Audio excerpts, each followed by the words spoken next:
Salamat sa masarap na hapunan, tita. Ang boses ni Isabel ay kasing tamis ng leche flan na kahain lang sa harapan nila. Perpekto ang pagkakatimpla gaya ng bawat kilos, bawat salita, at bawat ngiti na ibinibigay niya sa lahat. Lalo na sa anak ni Doña Elara Velez, si Mako. Napangiti si Marco, isang nangiting abot-tenga na tila nagsasabing nahanap na niya ang lahat ng bagay na pinangarap niya sa babaeng katabi nito. Hinawakan niya ang kamay ni Isabel sa ibabaw ng lamesa. The best ka talaga, Mama. Pero masarap din ang paborito kong luto ni Isabel. Isang maliit na tawa ang pinakawalan ni Isabel. Mahinhin, kaakit-akit. Ngunit para kay Elara, may kakaibang matinis na tunog iyon. Isang notang wala sa tono na siya lang ang tanging nakakarinig. "Huwag ka ngang ganyan, mahal. Simpleng adobo lang iyon," sagot ni Isabel habang marahang pinipisilang kamay ng kanyang anak. Ngunit hindi sa kanila nakatingin si Elara. Ang mga mata niya ay nakapako sa isang kasambahay na nagmamadaling inaalis ang mga platong pinagkainan. Sa isang iglap, habang abala si Marco sa pag-abot ng baso ng tubig, dumulas ang tingin ni Isabel patungo sa direksyon ng kasambahay. Ang matamis na ngiti ay nawala. Napalitan ng isang malamig at matalim na sulyap.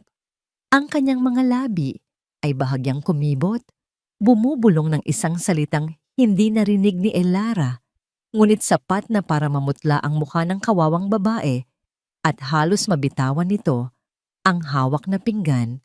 Ganoon lang kabilis. Isang segundo lang. Pagbaling ni Marco pabalik kay Isabel, naroon na ulit ang anghel sa kanyang tabi. Nakangiti na. Para bang ito ang pinakamabait na nilalang sa balat ng lupa. Ngunit nakita yon ni Elara, ang anino sa likod ng perpektong nangiti.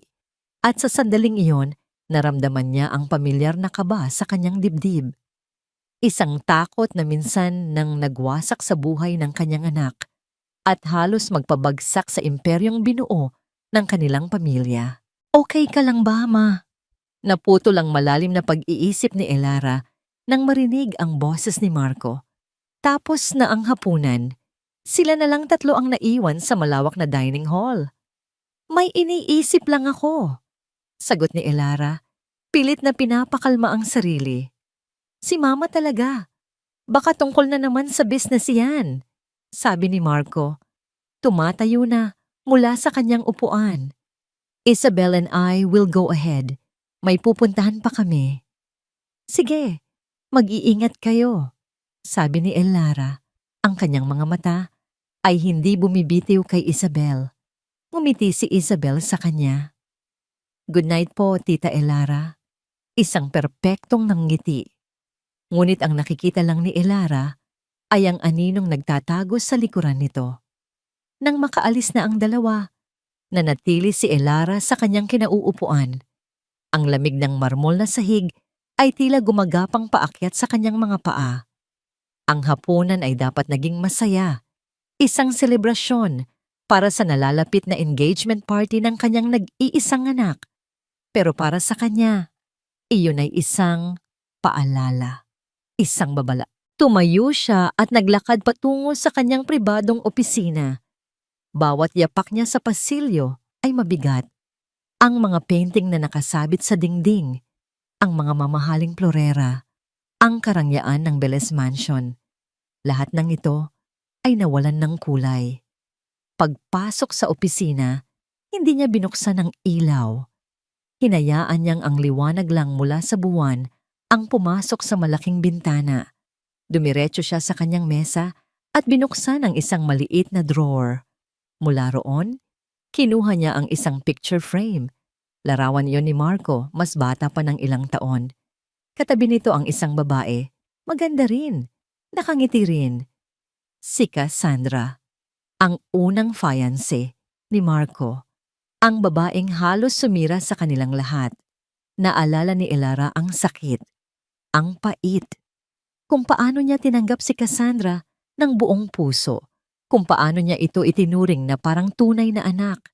at kung paano sila nito sinaksak sa likod. Isang espiya pala ito mula sa kalabang kumpanya. Ginamit ang pag-ibig ni Marco para makakuha ng mga sikreto ng Velez Marasigan Corporation. Isang butil ng luha ang pumatak mula sa mata ni Elara, hindi para sa sarili niya, kundi para sa kanyang anak. Nakita niya kung paano nadurog si Marco, kung paano nawalan ng tiwala sa lahat.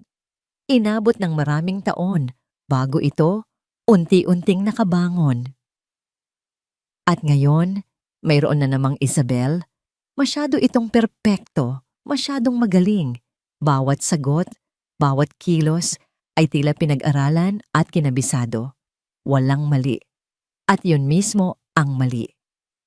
Hindi niya hahayaang mangyari ulit iyon, hindi na. Kung kailangang gumawa siya ng isang bagay na hindi ka panipaniwala, gagawin niya. Para kay Marco, binalik niya ang litrato sa drawer at isinara ito ng may kasamang bagsik. Mayroon na siyang desisyon. Isang plano na matagal na niyang pinag-isipan. Isang plano na tila kabaliwan.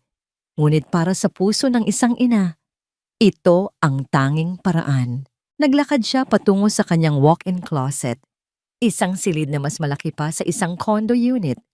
Nilagpasan niya ang mga hanay ng mga damit mula sa mga sikat na designer, ang mga sapatos na libo-libo ang halaga, ang mga alahas na kumikinang kahit sa dilim. Sa pinakasulok ng aparador, may isang maliit at lumang maleta. Binuksan niya ito. Sa loob, naroon ang mga damit na matagal na niyang hindi isinusuot. Mga simpleng duster, mga luma at maluluwag na t-shirt. Isang pares ng tsinelas na may kaunting pudpod na sa talampakan. Isa-isa niyang hinubad ang suot niyang alahas, ang hikaw na diamante, ang kwintas na perlas, ang relos na gawa sa Switzerland, at ang pinakamabigat sa lahat, ang kanyang wedding ring. Inilagay niya ang lahat ng yon sa isang kahon. Hinubad niya ang kanyang mamahaling damit at isinuot ang isang kupasing duster. Tumingin siya sa salamin. Ang babaeng nakatitig pabalik sa kanya ay hindi si Doña Elara Velez, ang makapangyarihang matriarch ng Velez Marasigan Corporation. Ang nasa salamin ay isang matandang babae na may bakas ng pagod at hirap sa mukha. Ang buhok niyang laging nakaayos ay sinadya niyang guluhin. Ang kanyang mga kamay na laging makinis ay tila naging magaspang. Kinuha niya ang isang maliit na salamin at sinuri ang kanyang mukha. Kailangan niyang maging kapani-paniwala. Kailangan niyang maging invisible. Isang anino sa loob ng sarili niyang pamamahay. May determinasyon sa kanyang mga mata. Gagawin niya ang lahat para malaman ang katotohanan sa likod ng perpektong nangikti ni Isabel. Kahit na ang kapalit nito ay ang pansamantalang paglimot sa kung sino talaga siya. Lumabas siya ng silid, dala ang isang maliit na bag na naglalaman ng iilang gamit. Tahimik siyang bumaba sa hagdanan, gamit ang daanan ng mga katulong sa likod. Walang nakapansin sa kanya. Walang nakakilala. Nakarating siya sa service gate, ang tarangkahan para sa mga staff ng mansyon. Huminga siya ng malalim. Pinakiramdaman ng malamig na hangin ng gabi. Ito na yon, ang simula ng kanyang pagpapanggap. Itinaas niya ang kanyang kamay, nanginginig ng bahagya at pinindot ang doorbell. Isang matinis na tunog ang bumasag sa katahimikan. Sa kabilang banda ng intercom, isang boses ng gwardiya ang nagtanong. Sino po sila? Huminga ulit siya ng malalim. Ibinaba ang kanyang boses at sinabi ang pangalang magiging pagkatao niya sa mga susunod na araw. Ako si Lina. Nag-a-apply bilang bagong kasambahay. Ang silid ng mga kasambahay ay masikip at mainit, malayo sa malambot na kama at malamig na aircon na kinalakihan ni Elara. Ang kutsyon na kanyang hinihigaan ay manipis. Ramdam niya ang tigas ng kahoy na papag sa ilalim nito. 5:00 pa lang ng umaga, Ngunit gising na ang lahat, abala sa kani-kanilang gawain. Ang mahinang bulungan at kaluskos ng mga gamit ang nagsilbing alarm clock niya. Ito ang unang umaga niya bilang si Lina. Habang nag-aayos ng sarili sa maliit na banyo, tiningnan niya ang kanyang refleksyon sa salamin. Isang estranghero ang nakatitig pabalik. Ang mga mata lang ang pamilyar. Mga matang puno ng determinasyon. Kahit gaano kahirap, kakayanin niya para kay Marco. Lina, halika na. Oras na para magkape. Tawag ni Manang Celia, ang mayordoma na matagal nang nagsisilbi sa pamilya Velez. Mabait ito, ngunit strikto sa trabaho. Hindi nito alam na ang bagong kasambahay na kaharap ay ang mismong amo na pinaglilingkuran niya sa loob ng 30 taon. Opo, Manang, susunod na po. Sagot niya. Sinasanay ang sarili sa magalang at mababang tono. Ang unang utos sa kanya ay simple, ngunit parang isang pagsubok. Ihatid ang kape ni Ma'am Isabel sa silid nito. Dahan-dahan siyang umakyat sa engrandeng hagdanan na dati nilalakaran niya ng may awtoridad. Ngayon, bawat hakbang niya ay may kasamang pag-iingat na para bang isa siyang magnanakaw. Kumatok siya ng 3 beses sa pinto ng guest room kung saan pansamantalang tumutuloy si Isabel. Pasok! Ang boses sa loob ay malambing pa. Pagbukas niya ng pinto, nakita niya si Isabel na nakaupo sa harap ng vanity mirror, nakasuot ng isang seda na roba. Ngumiti ito nang makita siya sa salamin. Ah, ikaw pala ang bago. Si Lina, tama? Pakilagay na lang po dyan sa tabi ko. Salamat. Sinunod ni Lina ang utos. Ngunit bago pa siya makatalikod, nagsalita ulit si Isabel. Sandali! Kinuha ni Isabel ang tasa, hinipan ito ng bahagya at dahan-dahang humigop. Pagkatapos, biglang nagbago ang anyo ng kanyang mukha. Ang ngiti ay napawi. Napalitan ng pagkadismaya. Ano ba to? Tanong nito. Ang boses ay hindi na malambing. Mayroon na itong talim. Kape ba to o pinaghugasan lang ng tasa? Tabang! Napatungo si Lina. Pasensya na po, ma'am. Ipagtitimpla ko po kayo ng bago. Dapat lang, singal ni Isabel. Isiguraduhin mong matapang at bilisan mo. Ayoko sa lahat ang mabagal kumilos. Nanginig ang kamao ni Elara sa ilalim ng kanyang duster. Ang babaeng ito, na pinapakain at tinitira niya sa sarili niyang pamamahay, ay kung umastay parang reyna. Ngunit pinigilan niya ang sarili. Siya si Lina, isang utusan. Masusunod po, ma'am. Mabilis siyang bumalik sa kusina at nagtimpla ng bagong kape. Mas matapang kaysa sa dati. Sa kanyang pagbabalik, tila wala nang pakialam si Isabel sa kape. Abala na ito sa kanyang cellphone. Ang sumunod na mga oras ay isang sunod-sunod na pagsubok sa kanyang pasensya. Habang naglilinis siya ng sala, lumabas si Isabel mula sa kanyang silid, bihis na bihis. Dumaan ito sa tabi ng isang maliit na mesa kung saan nakapatong ang isang baso ng tubig. Sa isang kilos na sinadya ngunit pinalabas na aksidente, bahagyang sinagi ng kanyang siko ang baso. Tumapon ang tubig sa makintab na sahig na marmol. Ay nako, sabi ni Isabel, may pagkukunwaring gulat sa boses. Ang clumsy ko talaga. Pakilinis naman, Lina. Akmang kukunin ni Lina ang mop na nasa di kalayuan nang pigilan siya ni Isabel. Huwag yan, sabi nito. Itinuturo ang maliit na basahan na hawak ni Lina. Gamitin mo yan para sigurado at tuyong-tuyo. Napahinto si Lina. Alam niya ang ibig sabihin noon. Kailangan niyang lumuhod at punasan ang sahig gamit ang kanyang mga kamay. Sa harap ni Isabel, walang salitang lumabas sa kanyang bibig. Dahan-dahan siyang lumuhod. Ang lamig ng sahig ay tumagos sa kanyang mga tuhod. Habang pinupunasan niya ang natapong tubig, nakita niya mula sa gilid ng kanyang mga mata Ang sapatos ni Isabel, isang designer brand na nagkakahalaga ng katumbas ng isang taong sahod ng isang kasambahay.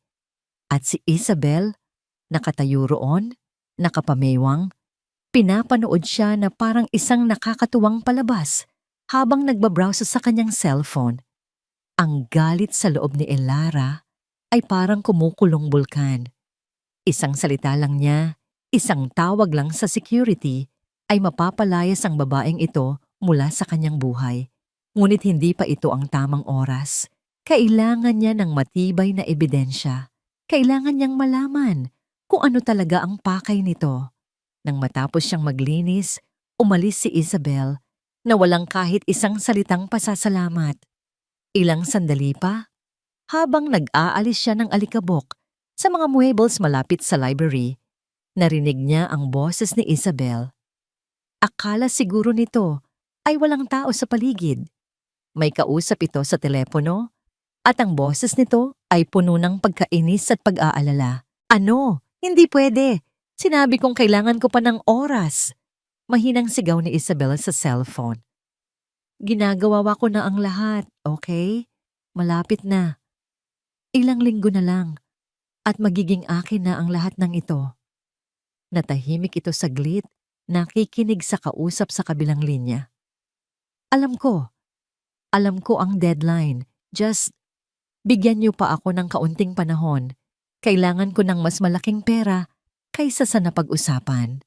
Pera. Iyon ang narinig ni Lina. Hindi lang basta yaman at estado. Isang partikular na pangangailangan sa pera. At tila may hinahabol itong deadline.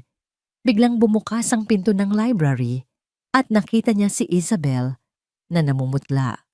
Tila gulat na may ibang tao roon. Ngunit mabilis itong nakabawi. Tinaasan lang siya nito ng kilay at naglakad paalis. Ang hapon na yon ay mas naging tahimik. Hanggang sa dumating ang tunog ng sasakyan ni Marco. Nakita ni Lina ang lahat mula sa bintana. Ang pagbabago sa kilos ni Isabel ay parang mahika. Ang kaninang mukhang problemado at masungit ay biglang nagliwanag. Inayos nito ang buhok, pinunasan ng kaunting pawis sa noo, at nagsuot ng isang matamis, bahagyang pagod na ngiti.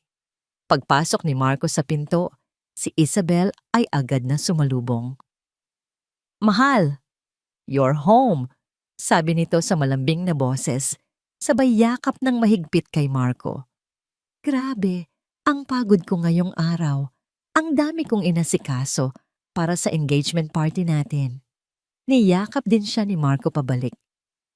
You should rest, mahal. Hayaan mo na sa mga staff ang iba. Ayokong napapagod ka. Okay lang, sagot ni Isabel. Isiniksik ang ulo sa dibdib ni Marco. Basta para sa'yo. Mula sa kinatatayuan ni Lina, kitang-kita niya ang mapanlinlang na pag-arte. Napakagaling, napakakinis. Kung hindi niya nakita ang tunay na kulay nito kaninang umaga, baka siya man ay naniwala. Gabi na nang utusan siya ni Mana ng Celia na linisin at ayusin ang silid ni Isabel bago ito matulog. Ito na ang pagkakataon niya. Habang nagpapalit ng bedsheet at nag-aayos ng mga gamit, maingat niyang sinuri ang paligid. Walang anumang kahina-hinala. Malinis ang silid, masyadong malinis, tila may itinatago. Nang kukunin na niya ang basura mula sa basurahan sa ilalim ng vanity table, napansin niyang may isang lukot na papel sa pinakailalim. Kinuha niya ito. Mukha itong resibo lang na itinapon. Ngunit dahil sa kuryosidad, dahan-dahan niya itong binuklat. Hindi iyon resibo, isa yung sulat. Mula sa isang credit collection agency. Ang mga salitang nakasulat sa malalaki at pulang letra ay tila tumalon mula sa papel at sumampal sa kanya. Final demand for payment. Ang pangalan sa sulat ay kay Isabel Reyes at ang halaga ng utang, napakalaki. Tinitigan ni Lina ang papel.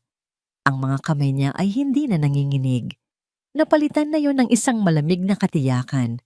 Ngayon, naiintindihan na niya ang pagmamadali, ang pangangailangan sa pera, ang desperasyon. Ito ang unang piraso ng ebidensya. Ang unang lamat sa perpektong imahe ni Isabel. Maingat niyang itinupi ang papel at isinilid sa bulsa ng kanyang duster. Ang unang araw niya sa sarili niyang impyerno ay tapos na. At kahit pagod at puno ng galit ang kanyang puso, alam niyang sulit ang lahat. Dahil ngayon, mayroon na siyang hawak na arma. Para kay Marco Velez, perpekto ang mundo. Sa umaga, gigising siya sa tabi ng pinakamagandang babae na nakilala niya. Si Isabel, na kahit bagong gising ay tila isang anghel. Sa buong araw, pamamahalaan niya ang isang matagumpay na kumpanya. Isang responsibilidad na buong pagmamalaki niyang ginagampanan. At sa gabi, uuwi siya sa isang tahanang puno ng pagmamahal.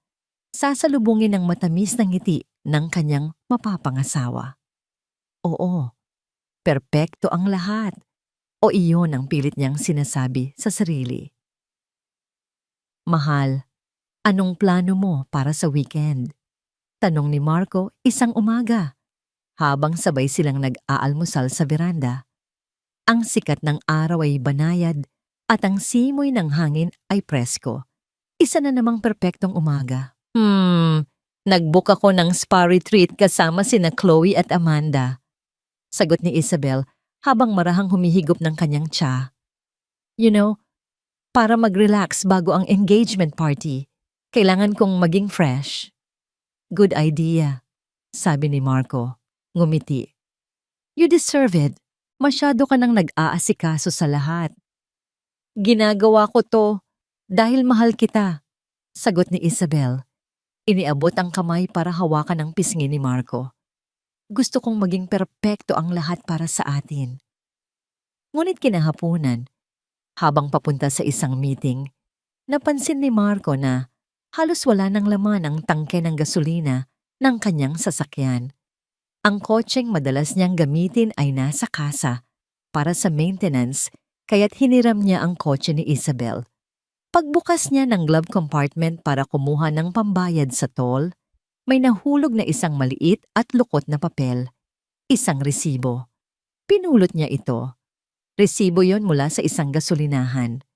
At habang naghihintay siya sa pila sa toll gate, binasa niya ang mga detalye.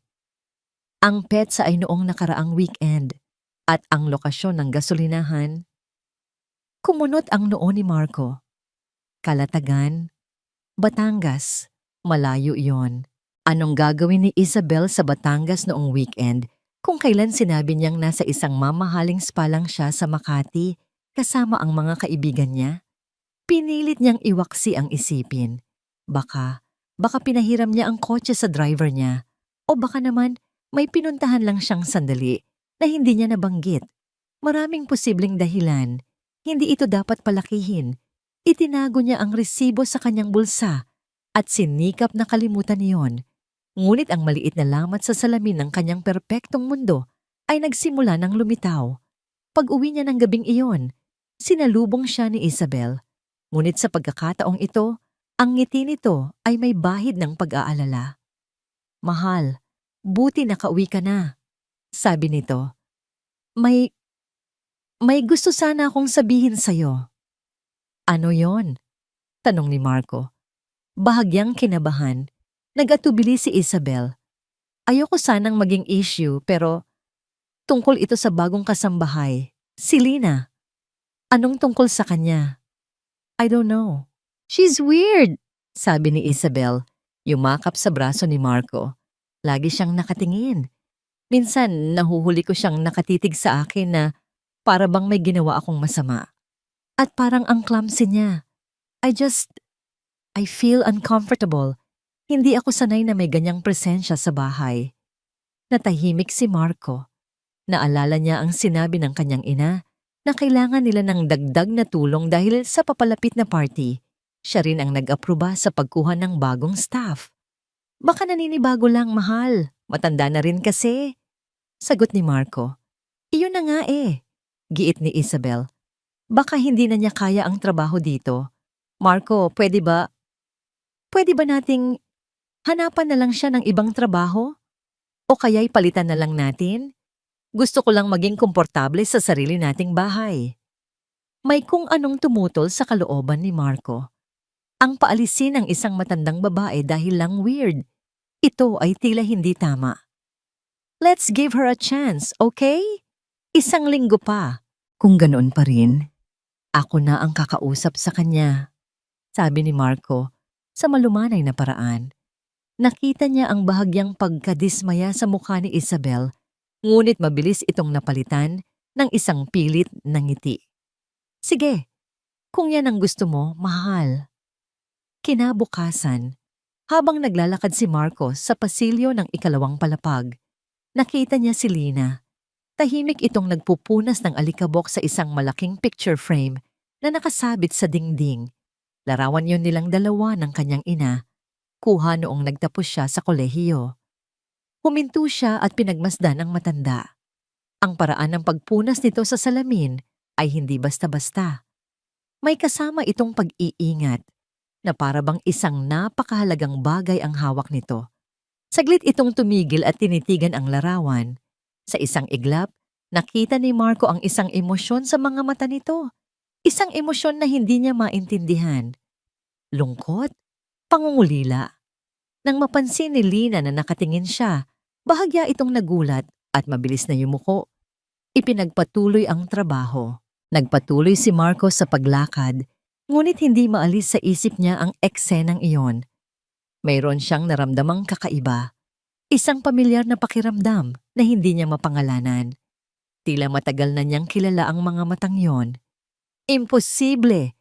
Bulong niya sa sarili, iiling-iling. Guni-guni lang siguro yon. Nang gabing iyon, paakyat na sana siya sa kanyang silid nang may marinig siyang mga boses mula sa ibaba. Hindi ito malakas, halos bulungan lang, ngunit sapat na para mapahinto siya sa kalagitnaan ng hagdan. Sumilip siya. Sa may paanan ng hagdanan, sa isang bahagyang madilim na pasilyo, nakatayo sina Isabel at Lina. At ang nakita niya ay nagpatigil sa kanyang paghinga. Hindi niya marinig ang kanilang pinag-uusapan, ngunit malinaw na malinaw ang kanilang mga kilos. Si Isabel, na laging mahinhin at malambing sa harap niya, ay nakatayo ng tuwid.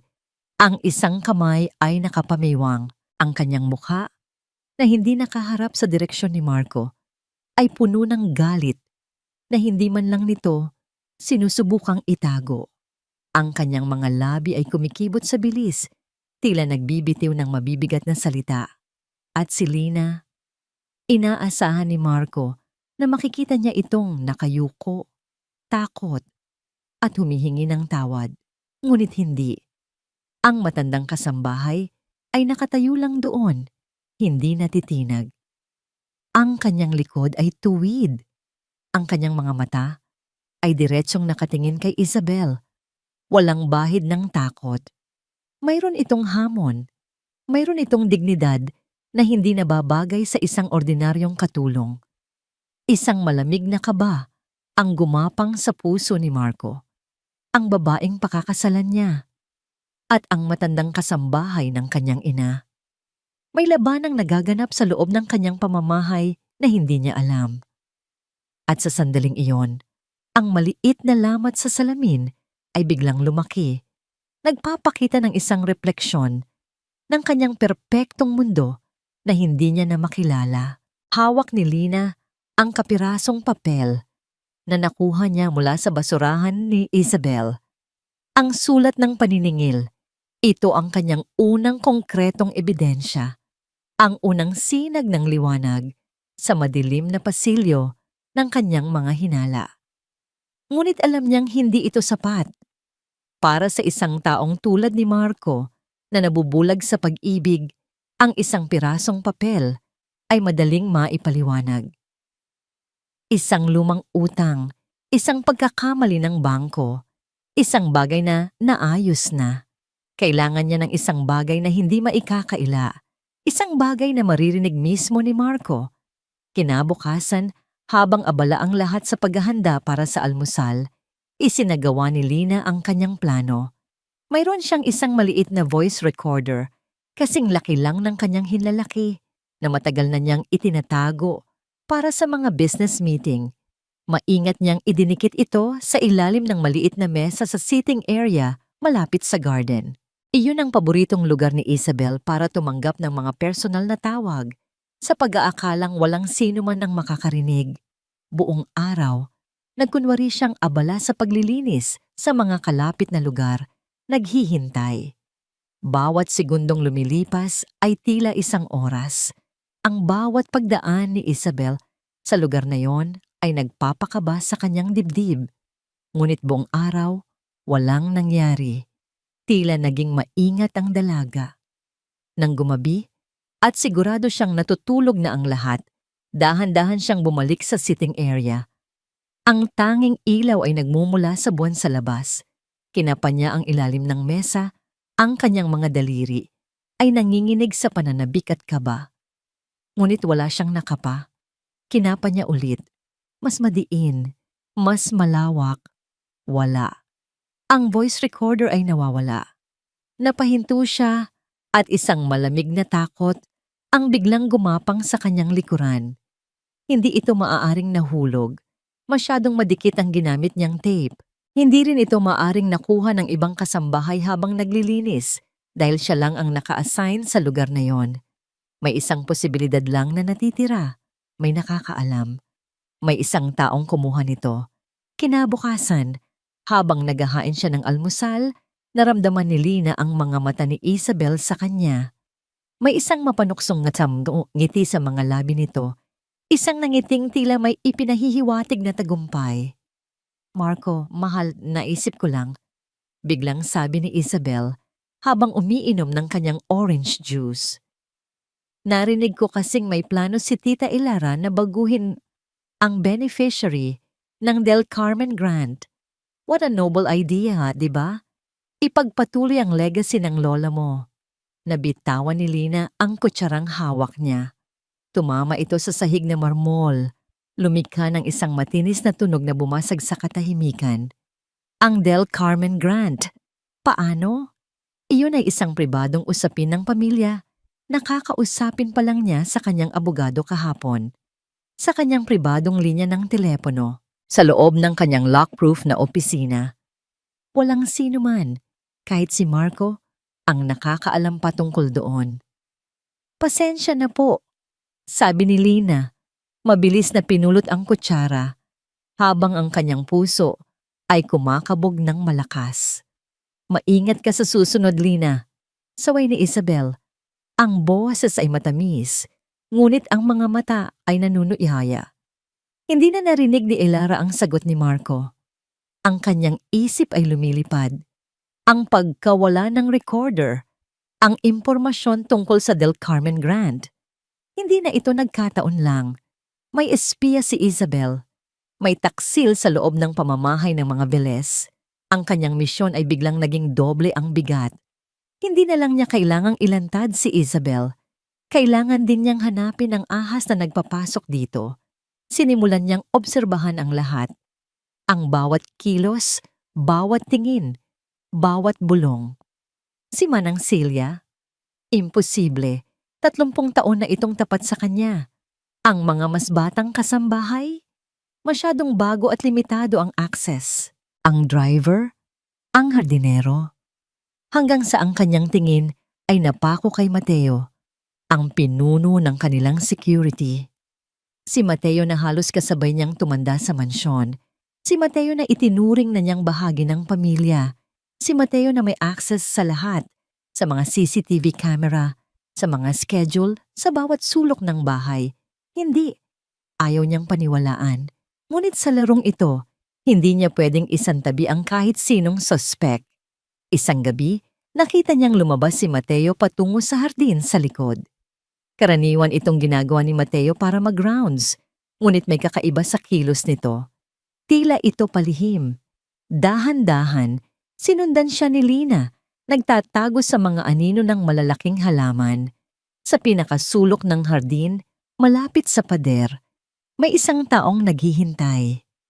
Hindi ito si Isabel.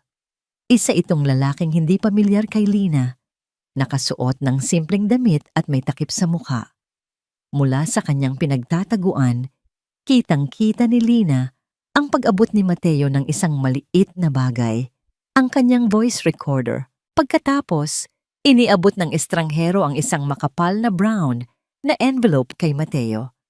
Tinanggap ito ni Mateo ng walang alinlangan at mabilis na sinilid sa loob ng kanyang jacket.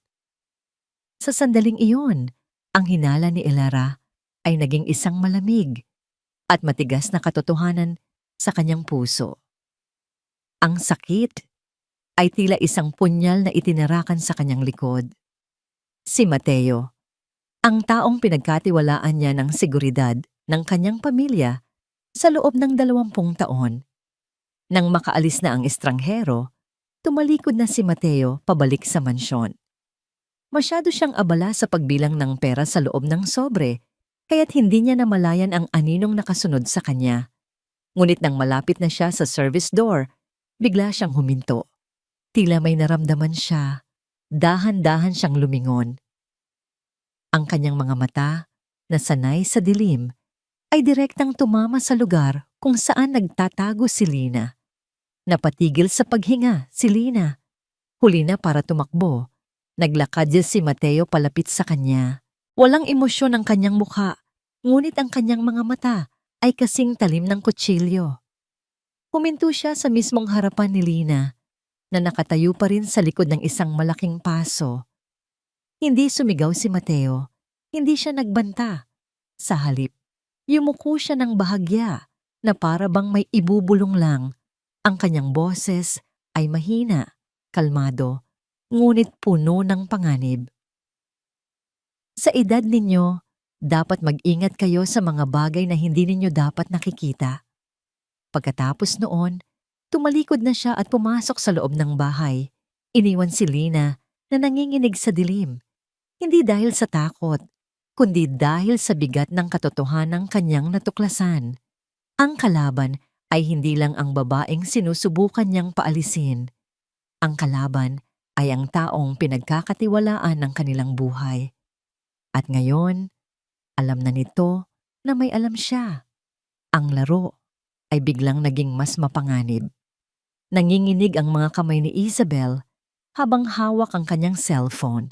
Ang boses sa kabilang linya ay malamig at walang awa. Bawat salita ay tila isang patak ng yelo sa kanyang tainga. "Isang linggo, Isabel. Iyan na lang ang natitira sa'yo," sabi ng boses. "Pagkatapos niyan, alam mo na ang mangyayari. Ang kahihiyan ng pamilya mo, lalabas lahat yan sa dyaryo." "Sandali," pakiusap ni Isabel. Ang kanyang boses ay halos isang pabulong na lang. "Kailangan ko lang ng kaunting panahon pa. Malapit na, ipinapangako ko. Tapos na kami sa mga pangako mo." Click. Ibinaba na ng kausap ang telepono. Nabitawan ni Isabel ang cellphone. Tumama ito sa malambot na carpet ng kanyang silid. Ngunit ang tunog ay parang isang malakas na pagsabog sa kanyang pandinig. Napasandal siya sa pader. Humihingal na para bang tinakbo niya ang 1 milya. Ang pawis ay nagsisimulang mamuo sa kanyang noo. 1 linggo. 7 araw. Sa isang iglap, bumalik sa kanyang alaala ang isang imahe na pilit niyang ibinabaon sa limot sa loob ng maraming taon. Nakatayo siya sa labas ng opisina ng kanyang ama. 10 taong gulang pa lang siya noon. Ang pinto ay bahagyang nakabukas. Sa loob, nakita niya ang kanyang ama. Isang lalaking dati puno ng kumpiyansa at lakas na nakayuko sa kanyang mesa. Ang muka ay nakasubsob sa kanyang mga kamay. Ang malalapad nitong balikat ay nanginginig. Umiiyak ito. Isang tunog na tahimik ngunit puno ng sakit at kabiguan. Ang amoy ng alak ay lumalabas mula sa silid. Sa sahig, nakakalat ang mga papel na may nakasulat na "Past Due" at "Notice of Foreclosure." Iyon ang araw na natutunan niya ang kahulugan ng salitang bangkarote. Iyon ang araw na nawala ang kanilang mansyon, ang kanilang mga sasakyan, at ang respeto ng mga taong dati tumitingala sa kanila. Iyon ang araw na ipinangako niya sa kanyang sarili. Hinding-hindi na niya mararanasan muli ang kahihiyang yon. Hinding-hindi. Napapikit ng mariin si Isabel. Pilit na iwinawak siyang alaala. Ngunit ang pakiramdam ng desperasyon ay nanatili. Mas matindi pa kaysa dati. Ang pagpapakasal kay Marco ay hindi lang isang simpleng pagahon. Ito ang kanyang salvation. Ang Velez fortune ang tanging paraan para bayaran ang mga utang na iniwan ng kanyang ama at iligtas ang kanilang pangalan. Ngunit may isang balakid, isang luma at matandang balakid. Si Lina. Simula nang dumating ang babaeng iyon, lahat ay nagsimulang maging komplikado. Ang paraan ng pagtitig nito, ang mga kilos nitong tila laging nagmamasid. Alam ni Isabel na hindi ito isang ordinaryong kasambahay. At pagkatapos kumpirmahin ni Mateo na naglagay ito ng voice recorder, naintindihan na niya ang lahat. Ang matandang yon ay isang banta. At ang mga banta ay kailangang alisin.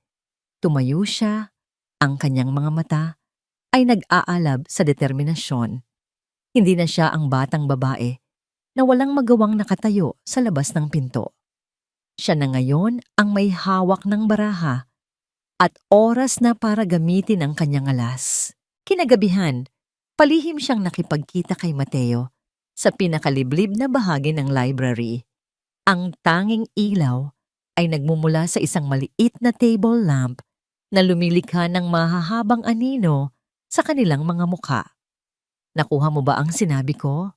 Tanong ni Isabel. Ang kanyang boses ay mahina, ngunit may diin. Tumango si Mateo. Ang kanyang mukha ay seryoso. Oo, ma'am, pero delikado ito. Mas delikado kung malalaman ng mga Velez ang tungkol sa malaki mong pagkakautang sa kasino. Ganti ni Isabel, ang bawat salita ay tila isang patalim. O kung malalaman nila na ang pinagkakatiwalaan nilang hepe ng seguridad ay nagbebenta ng impormasyon sa akin kapalit ng ilang sobre ng pera. Namutla si Mateo. Ma'am Isabel, huwag kang mag-alala, Mateo. Sabi ni Isabel, ang kanyang tono ay biglang lumambot, naging mapang-akit. Kapag naging asawa na ako ni Marco, hindi lang maliit na halaga ang mapupunta sa'yo. Ikaw pa rin ang magiging hepe ng seguridad ko. At sisiguraduhin kong hindi ka na mamumroblema sa pera habang buhay. Isipin mo yon. Loyalty for loyalty. Iyon ang kailangan ni Mateo. Isang halo ng takot at isang pangako ng magandang kinabukasan. Nakita ni Isabel ang pagbabago sa mga mata nito mula sa pag-aalinlangan tungo sa pagsang-ayon. Ano ang kailangan kong gawin? Tanong ni Mateo. Ang boses ay halos pabulong. Ngumiti si Isabel, isang nangiting hindi aabot sa kanyang mga mata. Simple lang. Kailangan nating bigyan si Marco ng isang dahilan para paalisin si Lina, isang dahilan na hindi niya matatanggihan. Pagkatapos ng kanilang pag-uusap, hinanap ni Isabel si Marco. Natagpuan niya ito sa balcony, nagpapahangin.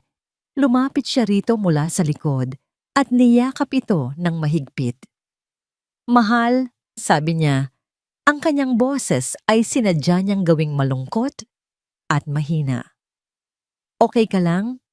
Iniistorbo ba kita? Tanong niya. Isinandal ang kanyang ulo sa likod nito. Hindi, syempre hindi. Sagot ni Marco, humarap para yakapin siya. May problema ba? Tumingin si Isabel sa mga mata ni Marco. Pinuno niya ng peking luha ang sariling mga mata. Pagod lang siguro ako at stressed sa lahat ng nangyayari sa party. Sa lahat. Hinaplos ni Marco ang kanyang pisngi. Sabi ko naman sa'yo magpahinga ka. Paano ako makakapagpahinga? Sabi ni Isabel. Ang boses ay bahagyang nanginginig. Kung pakiramdam ko, may mga matang laging nakatingin sa akin sa loob mismo ng bahay na ito. Pakiramdam ko, hindi ako welcome dito, Marco. Pakiramdam ko, hinuhusgahan ako ng katulong na yon. Nakita niya ang pagkakasala sa mukha ni Marco. Gumagana ang kanyang plano. I'm sorry, mahal. I'm so sorry. Sabi ni Marco. Niyakap siya ng mas mahigpit. Pangako, aayusin ko to. Ngumiti si Isabel sa dibdib ni Marco, isang nangiting puno ng tagumpay. Nang gabing iyon, mag-isa na lang siya sa kanyang silid. Tumayo siya sa harap ng salamin. Ang babaeng nakatitig pabalik ay kalmado at kontrolado na. Ang desperasyon kanina ay napalitan ng isang malamig at matigas na resolusyon. Binuksan niya ang kanyang jewelry box. Mula roon, kinuha niya ang pinakamahalagang regalo na ibinigay sa kanya ni Marco. Isang kwintas na diamante, kumikinang na parang mga bituin sa ilalim ng ilaw ng kanyang silid. Itinaas niya ito. Pinagmasdan ang pagkinang nito. Ito ang simbolo ng lahat ng pinaghirapan niya. Ang premyo, ang kanyang kinabukasan, at ito rin ang magiging sandata niya. Isinuot niya ang kwintas at tiningnan ang kanyang refleksyon. Perpekto. Hinawakan niya ang diamante sa gitna. Ang kanyang mga daliri ay malamig. Tinitigan niya ang sariling mga mata sa salamin at sa isang boses na mahina, ngunit puno ng lason, sinabi niya sa kanyang sarili, ang huling hatol. Oras na para magpaalam, Kalina. May digmaan sa loob ni Marco Velez. Isang digmaang walang nakakakita, walang nakakarinig. Ito'y labanan sa pagitan ng dalawang magkasalungat na puwersa. Ang bulong ng kanyang pag-ibig para kay Isabel at ang sigaw ng mga pagdududang pilit niyang isinasantabi. Bawat araw, pinipili niyang pakinggan ang bulong. Ang matamis na bulong na nagsasabing si Isabel ang kanyang mundo, ang kanyang hinaharap. Pinipili niyang baliwalain ang resibo mula sa Batangas, ang kakaibang galit na nakita niya sa mukha nito sa pasilyo, ang pakiramdam na may mali. Dahil ang pagdudahan, si Isabel ay katumbas ng pagdududa sa sarili niyang puso.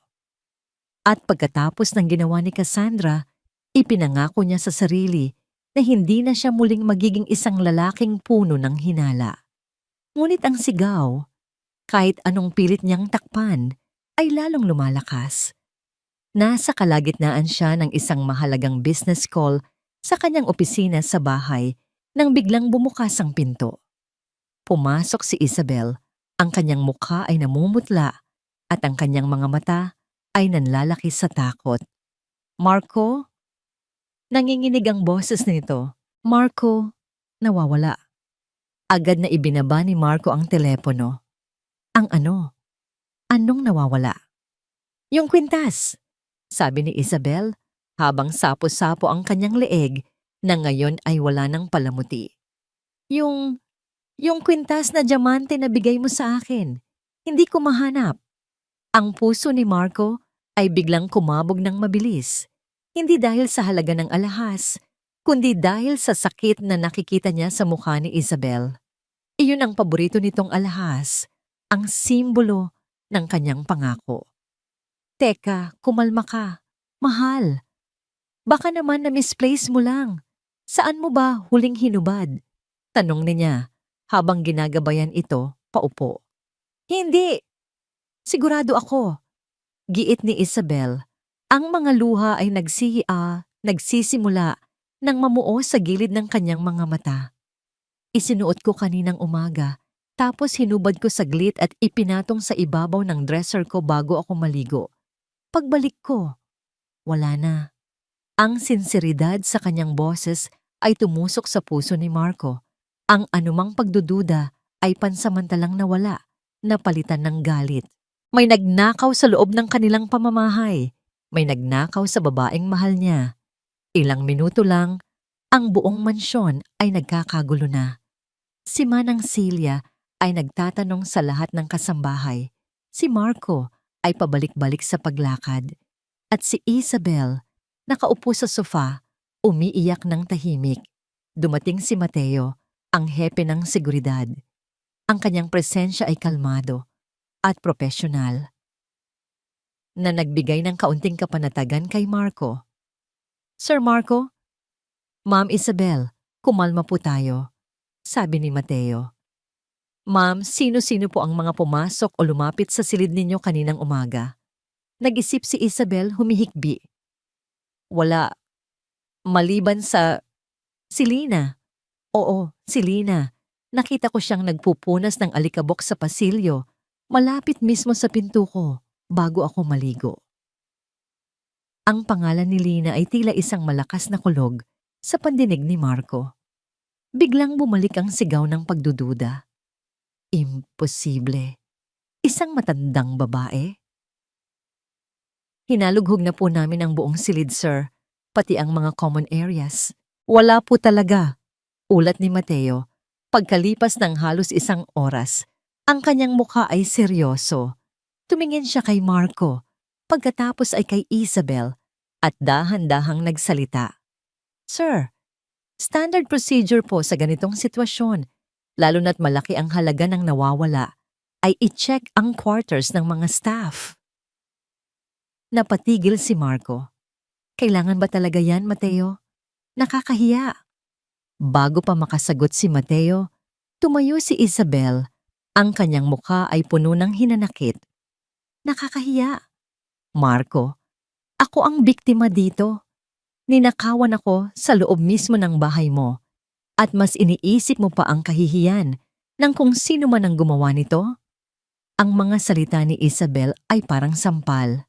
Tama siya. Ano ba ang iniisip niya? Bakit niya pinoprotektahan ng isang hindi kilalang katulong kaysa sa kanyang mapapangasawa? I'm sorry, mahal. Sige, Mateo, gawin mo ang kailangan mong gawin. Sabi ni Marco, ang kanyang boses ay mabigat. Uunahin na po natin ang mga bago para maklear agad sila sa investigasyon. Dagdag ni Mateo, ang kanyang tingin ay tila sinasadyang dumaan kay Lina, na tahimik na nakatayo sa isang sulok kasama ang ibang mga katulong.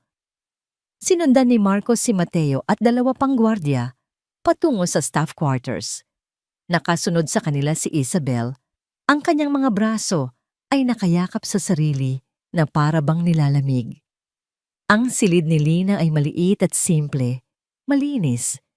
May isang maliit na altar sa ibabaw ng tokador kung saan nakalagay ang isang rosaryo.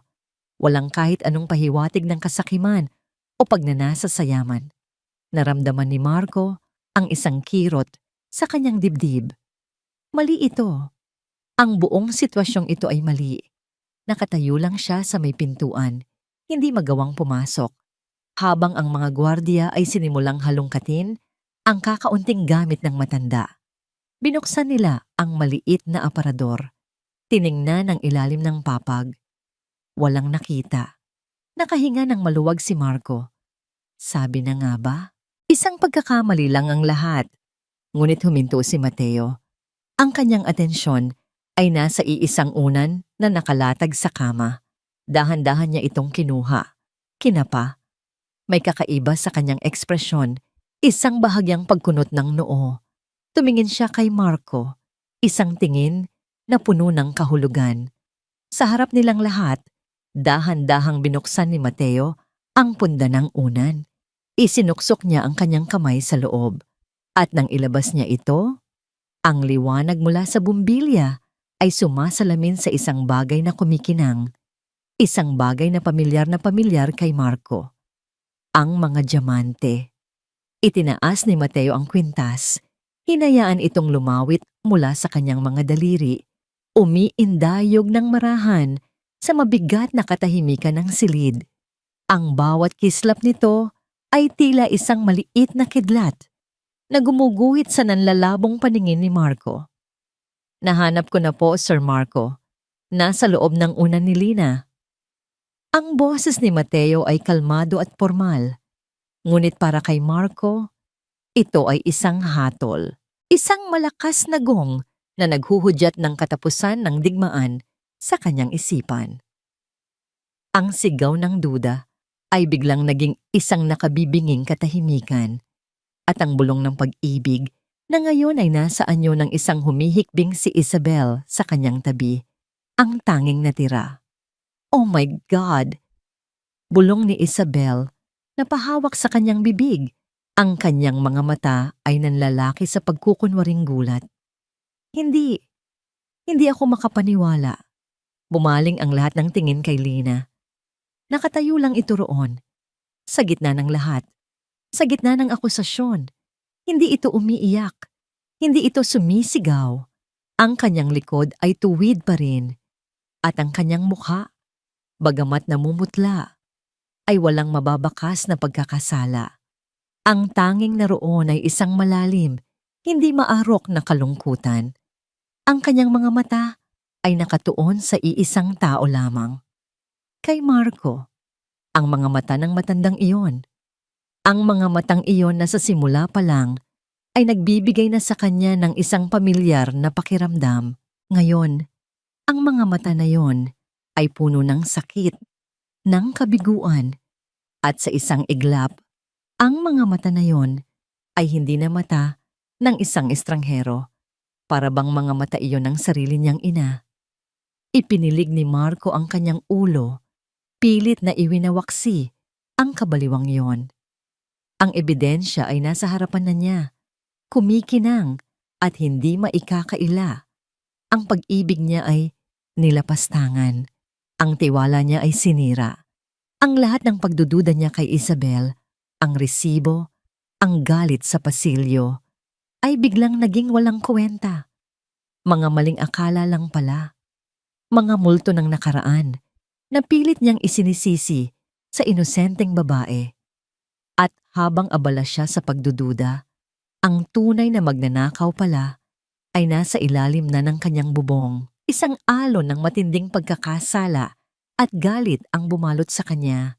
Galit sa magnanakaw at galit sa sarili dahil sa pag-aalinlangan niya kay Isabel.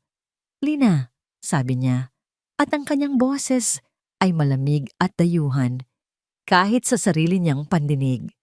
"Bakit?" Hindi sumagot si Lina. Patuloy lang itong nakatitig sa kanya na para bang may hinihintay, na para bang umaasa itong makikita niya ang isang bagay sa kabila ng lahat ng ito. Ngunit ang nakikita lang ni Marco ay ang mukha ng pagtataksil, ang mukha ng isang taong sinira ang kapayapaan sa kanyang tahanan.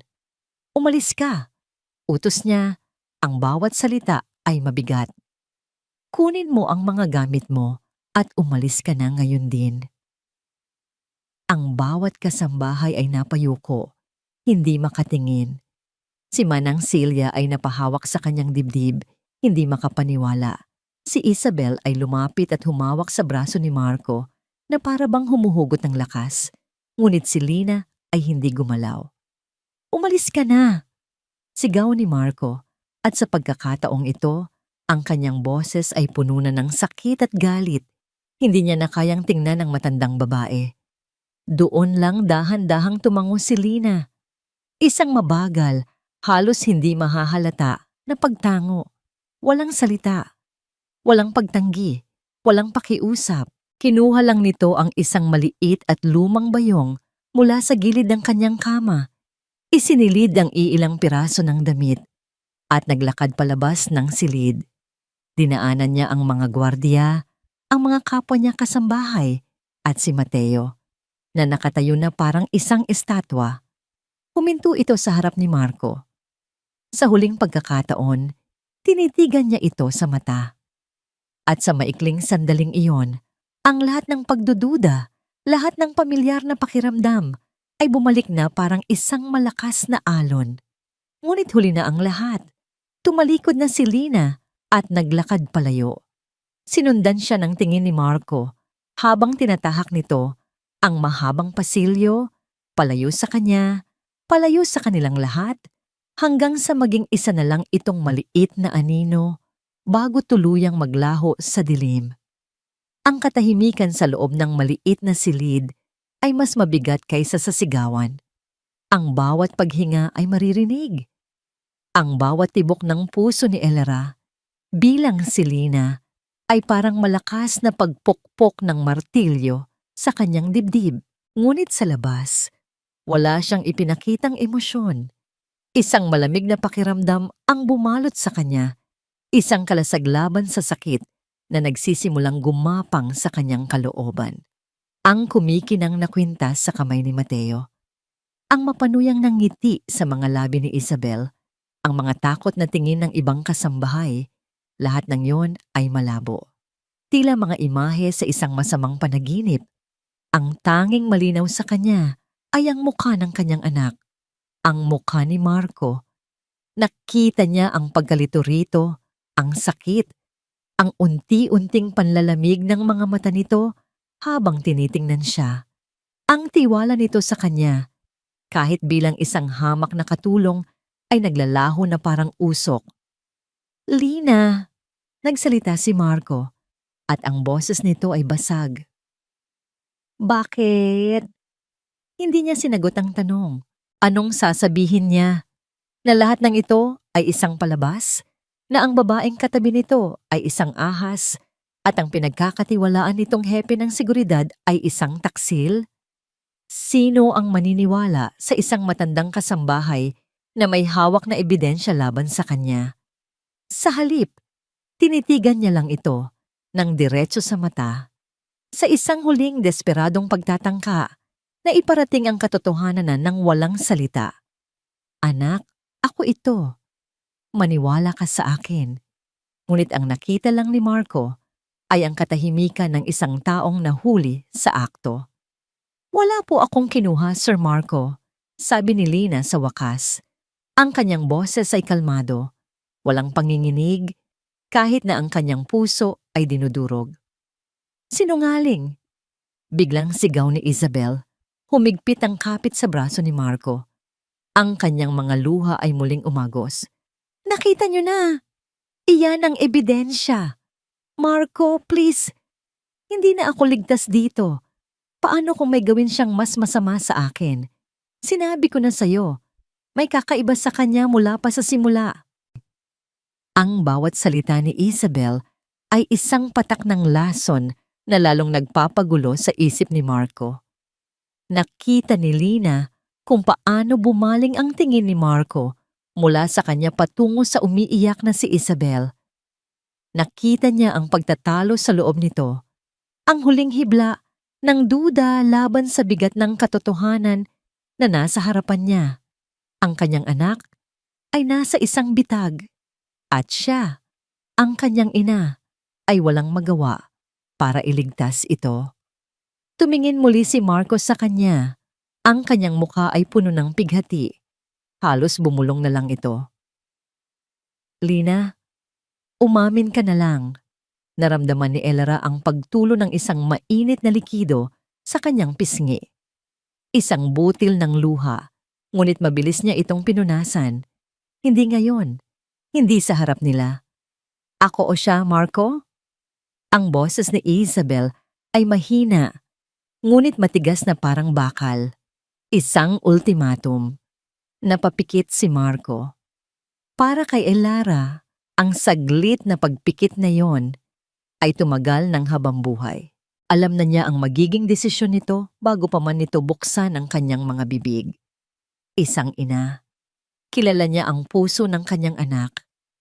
At ang puso nito ngayon ay pag-aari ng babaeng nanlilinlang dito. Nang muling magmulat ng mata si Marco, wala na ang pag-aalinlangan. Napalitan na iyon ng isang malamig na desisyon.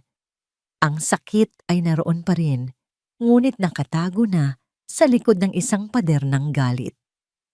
"Umalis ka," utos niya. Ang bawat salita ay mabigat at may pinalidad.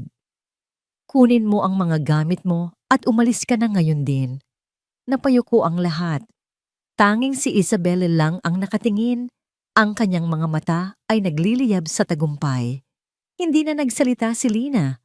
Wala nang dapat pang sabihin. Ang hatol ay naibigay na. "Umalis ka na," sigaw ni Marco. At sa pagkakataong ito, ang kanyang boses ay puno na ng sakit. Hindi na niya kayang tingnan ang matandang babae. Dahan-dahang tumango si Lina. Tumalikod siya at pumasok sa kanyang maliit na silid.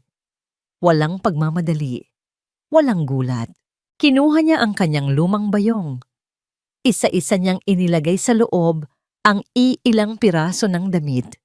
Ang rosaryo sa ibabaw ng kanyang tokador. At ang kapirasong papel, ang sulat ng paniningil, na maingat pa rin niyang itinago. Paglabas niya, ang lahat ay nakatayo pa rin doon na para bang mga estatwang nagyelo sa oras. Walang sino man ang gumagalaw. Walang sino man ang makatingin sa kanya ng diretso. Naglakad siya sa gitna nila. Dinaanan niya si Mateo na ang mukha ay blanko. Dinaanan niya si Isabel na ngayon ay nakayakap kay Marco, naglalaro sa papel ng biktima, at huminto siya sa harap ni Marco. Sa huling pagkakataon, itinaas niya ang kanyang paningin. Ang kanyang mga mata, ang mga mata ng isang ina, ay tumago sa kaluluwa ng kanyang anak. Puno ng sakit. Oo, ngunit puno rin ng isang pangakong hindi masambit. Hindi pa ito tapos. Tumalikod na siya at nagsimulang maglakad palayo. Bawat hakbang palayo sa silid na yon, bawat yapak sa mahabang pasilyo ng sarili niyang pamamahay ay isang kirot. Naririnig niya ang mga bulungan sa kanyang likuran. Nararamdaman niya ang mga tingin na nakatutok sa kanya. Ngunit nagpatuloy lang siya. Nang marating niya ang grand staircase, hindi siya lumingon. Nagpatuloy siya sa pagbaba, isang matandang babae na may dalang maliit na bayong, pinalalayas mula sa sarili niyang kaharian. Nakarating siya sa malaking pinto sa harap. Ang dalawang gwardiya, na hindi alam ang buong pangyayari, ay binuksan ito para sa kanya nang may pagtataka. Humakbang siya palabas, patungo sa kadiliman ng gabi. Ang malamig na hangin ay sumalubong sa kanya, tila isang malupit na paalala ng kanyang kabiguan. Bago siya tuluyang lumayo, huminto siya sa gitna ng malawak na driveway. Lumingon siya, at doon, sa itaas, sa balcony ng master's bedroom, nakita niya ang isang anino. Nakatayo. Nakatingin sa kanya si Marco. Kahit sa dilim, kahit sa layo, naramdaman niya ang sakit na bumabalot dito. Ang kanyang anak ay nasa kadiliman din, isang bilanggo sa sarili nitong mga desisyon. Isang malakas at malamig na tunog ang bumasag sa katahimikan. Klang! Ang malaking bakal na tarangkahan ay isinara sa kanyang likuran.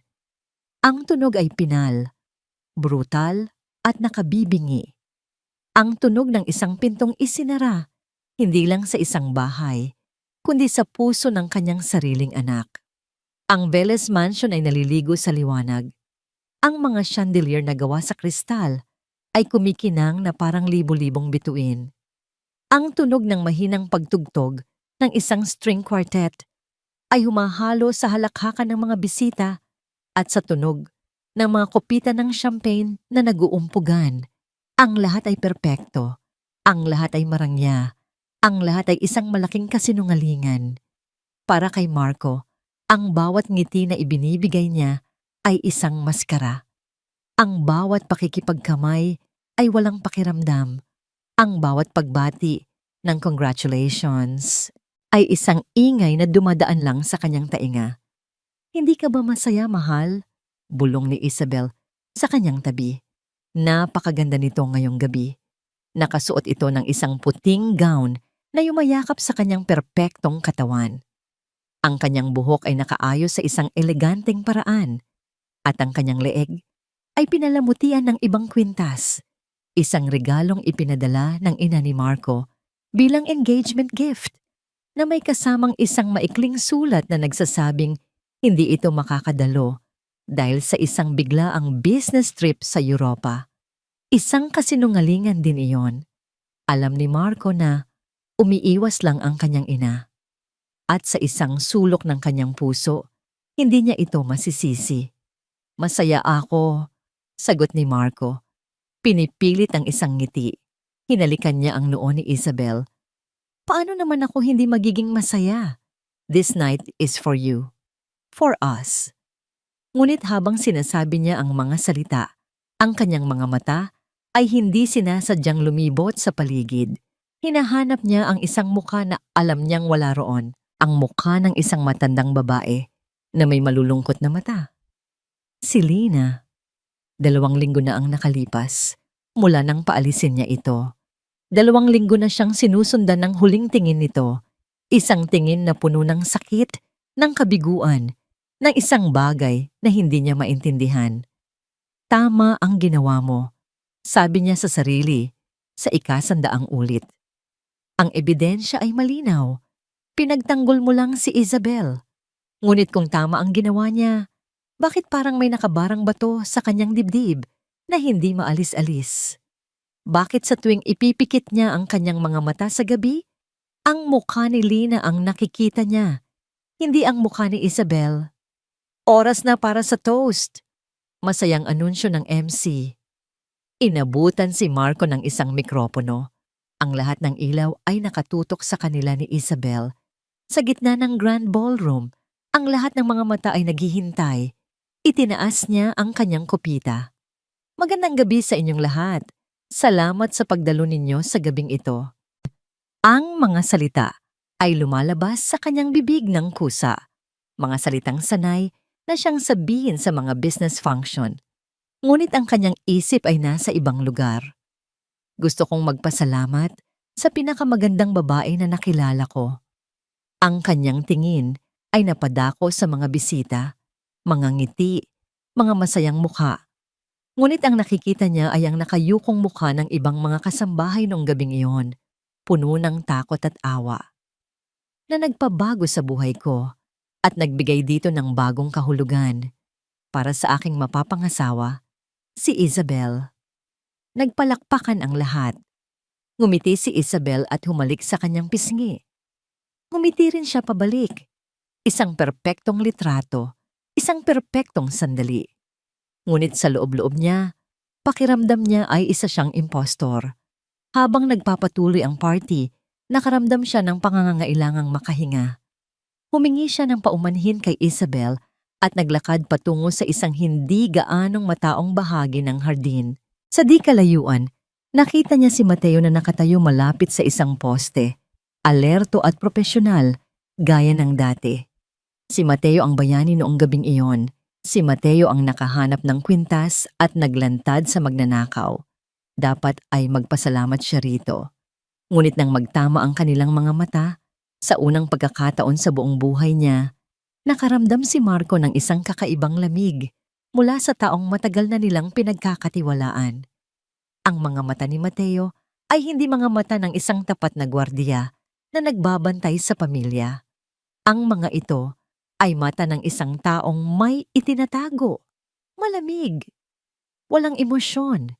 Ipinilig ni Marco ang kanyang ulo. Ano ba itong iniisip mo? Paranoid ka na naman.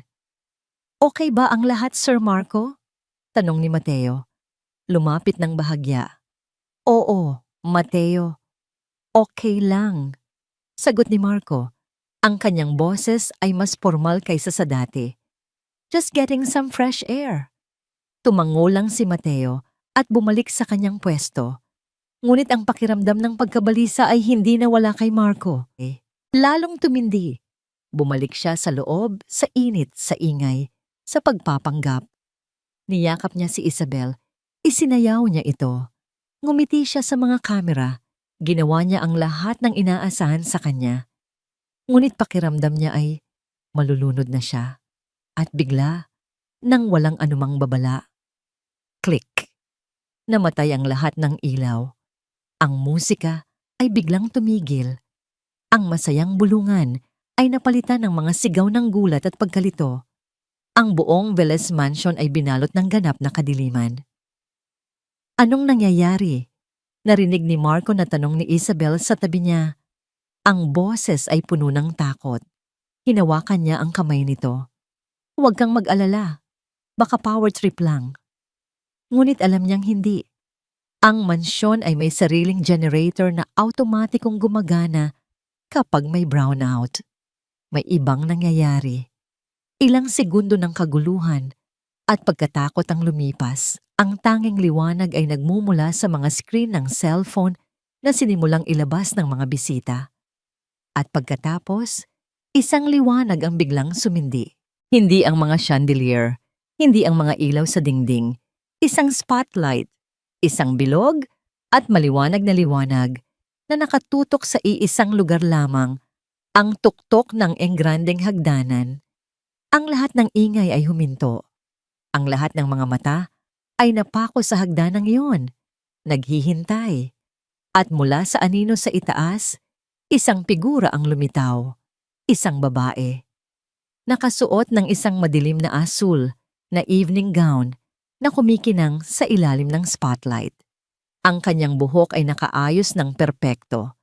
Ang kanyang tindig ay puno ng kapangyarihan at awtoridad. Sa kanyang leeg, nakasabit ang isang pamilyar na kwintas na perlas. Hindi ito si Lina, ang matandang kasambahay. Ito si Doña Elara Velez, ang matriarch ng kanilang pamilya. Ang kanyang ina, hawak niya ang isang wireless microphone. Itinaas niya ito sa kanyang mga labi. Ang kanyang boses, kalmado ngunit matatag, ay umalingaw-ngaw sa buong kabahayan sa pamamagitan ng sound system na biglang gumana muli. Pasensya na sa abala.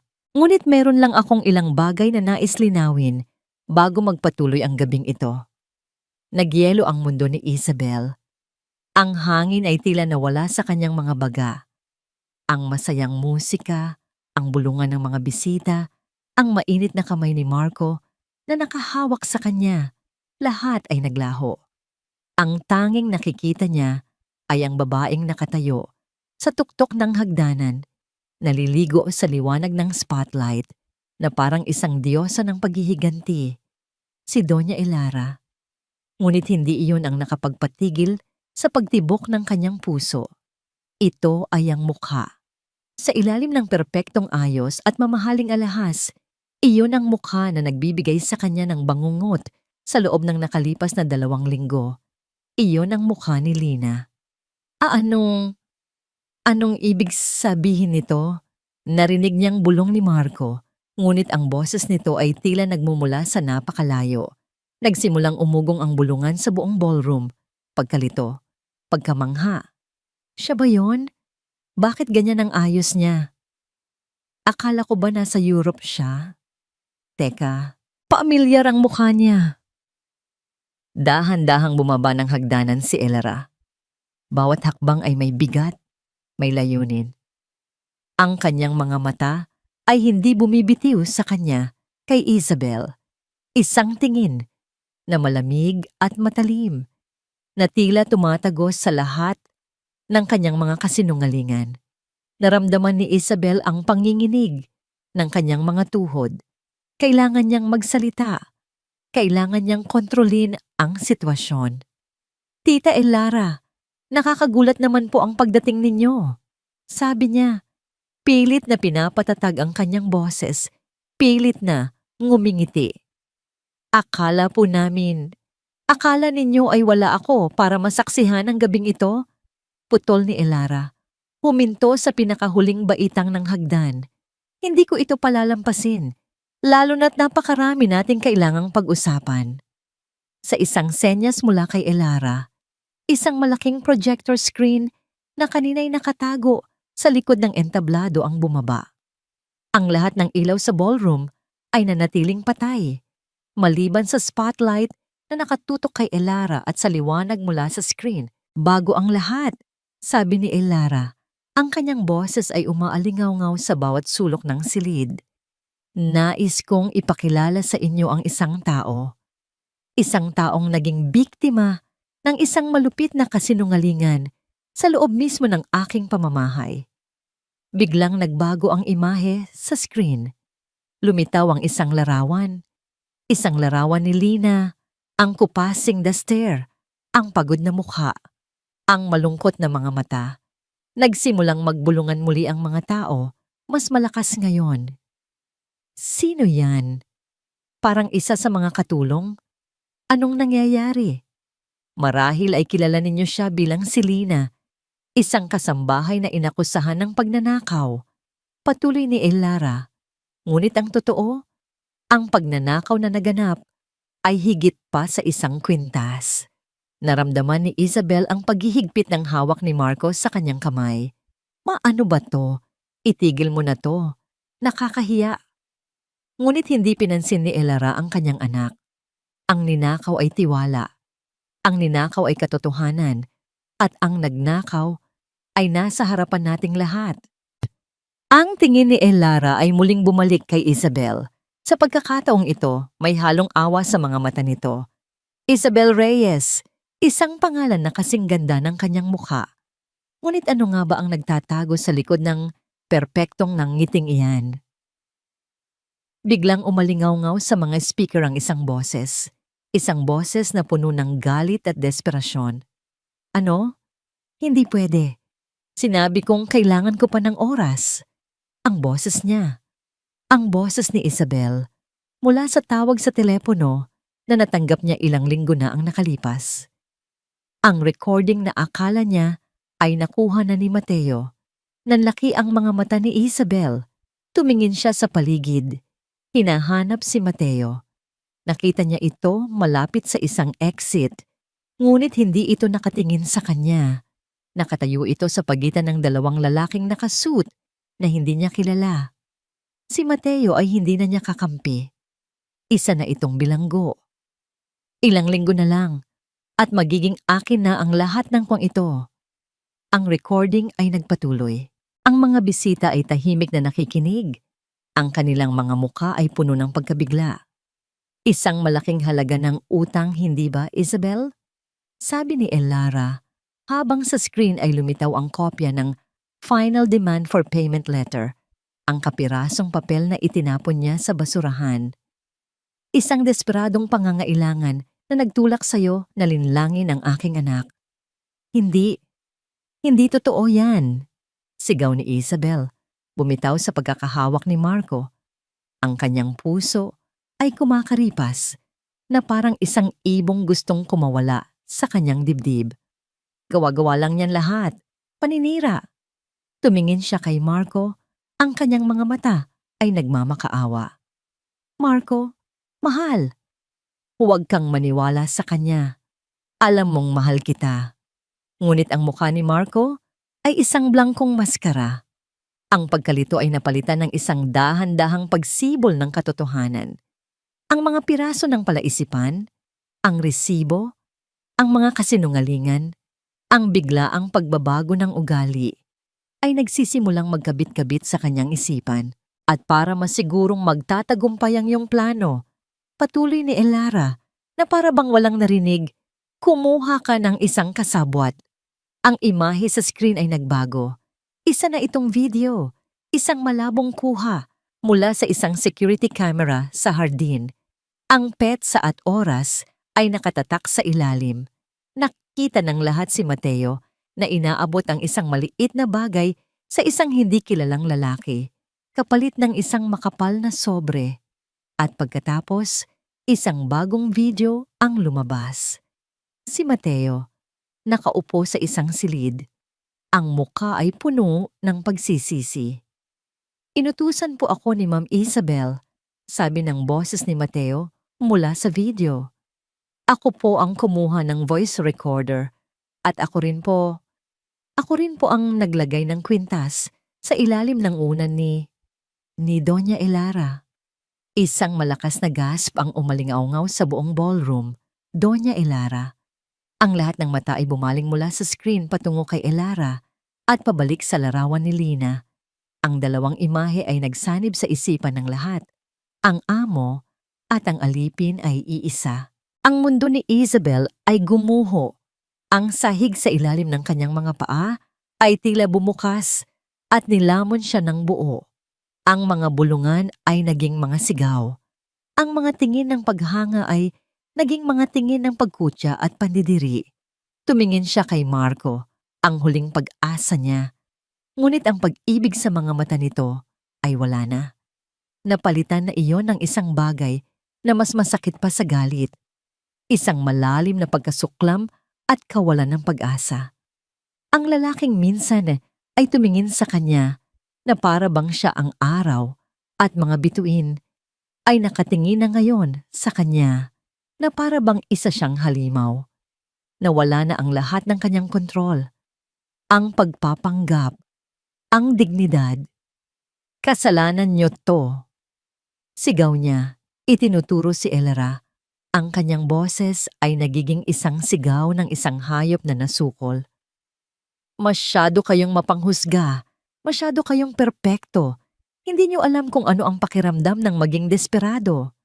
Sinugod niya si Elara, ang kanyang mga kuko ay handang manakit, handang manira. Ngunit bago pa siya makalapit, may mga bisig na pumigil sa kanya. Ang mga security guard, nawala na siya ng katinuan. Nagpumigla siya, sumisigaw, nagwawala. Ngunit wala na. Tapos na ang lahat. Sa gitna ng kaguluhan, isang boses ang pumailan lang, mas malakas kaysa sa kanyang mga sigaw.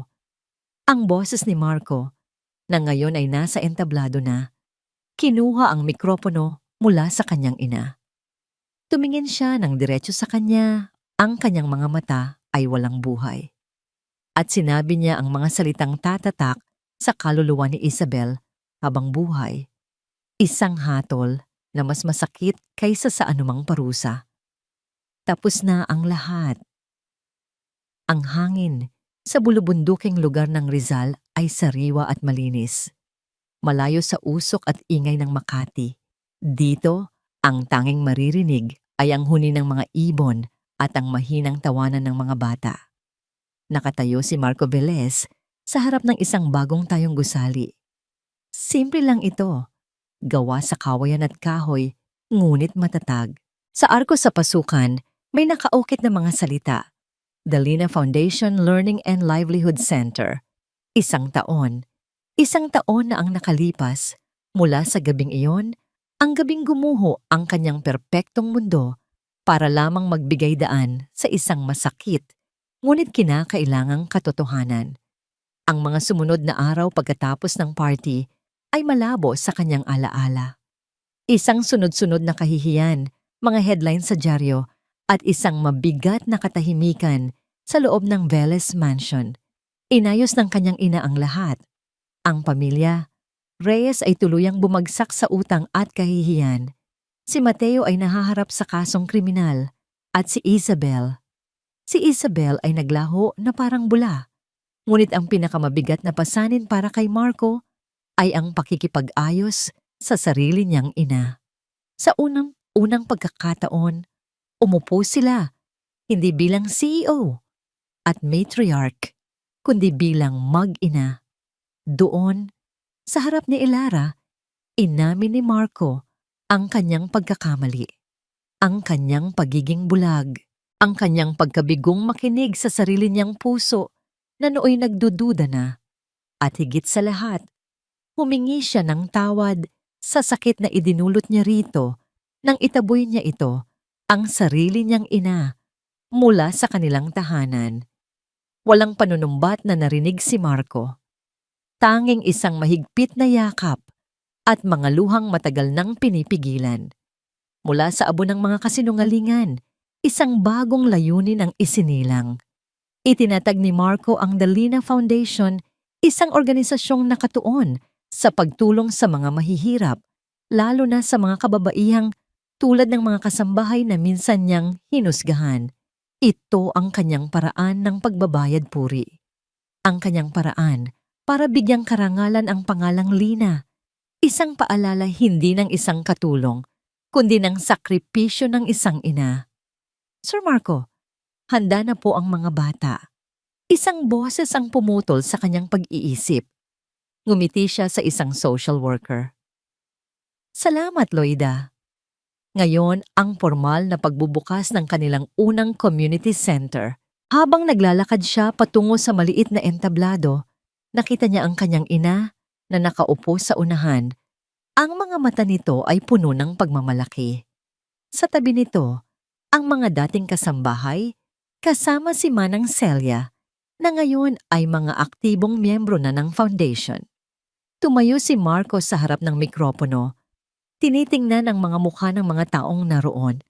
Mga batang sabik matuto, mga nanay na umaasang magkaroon ng bagong kabuhayan.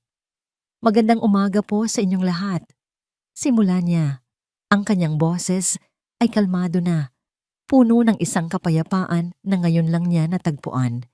Ang lugar na ito ay itinayo hindi lamang sa semento at kahoy, kundi sa isang mahalagang aral na ang tunay na halaga ng isang tao ay hindi nasusukat sa kanyang damit, yaman, o o posisyon.